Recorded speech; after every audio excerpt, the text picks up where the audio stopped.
Okay, so palitan na natin tong luma ng ating bagong genuine na made in Thailand air filter.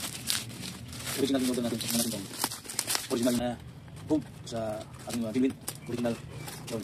Nakita natin guys, Mitsubishi Motors. Yun. Thailand. So made in Thailand. So Element air cleaner. Ayun guys, ito siya. Yun. See guys, kita natin ha. Ito yung kanyang yun. So tingnan natin guys, kunin natin yung kanyang original. Ganito kakapal guys yung original. Ganito kakapal. Pati dito sa likod. Made in Thailand.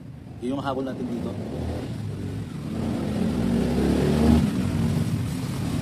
So ito na guys yung ating Montero Sports Generation 2 4M41. Tatanggalin natin yung luma natin na original na air filter. Tatanggalin muna natin guys. Tanggalin muna natin yung dalawang wire. Ayan. So ito yung mga clip sa gilid. Yung mga clip ito. Apat yung clip natin. Ayan.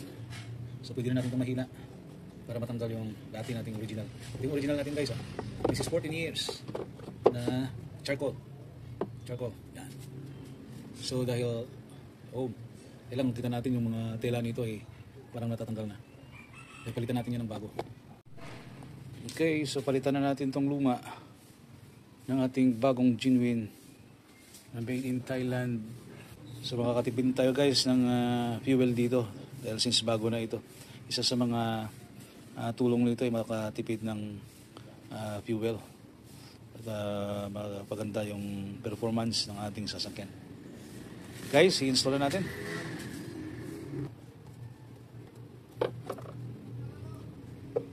Ayan guys, ilagay na natin.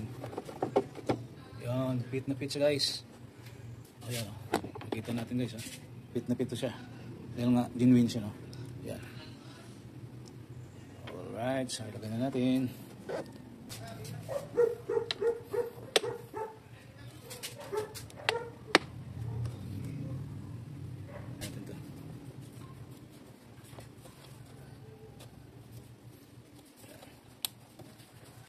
Yun guys, tapos na tayo na magpalit. So ang ating air cleaner element after exchanging nakalagay dito na dapat yun, after exchanging please start engine and confirm that there is no problem.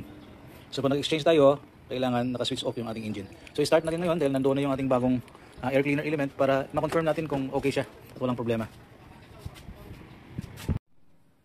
Ito guys, yan, i-on na natin yung engine natin.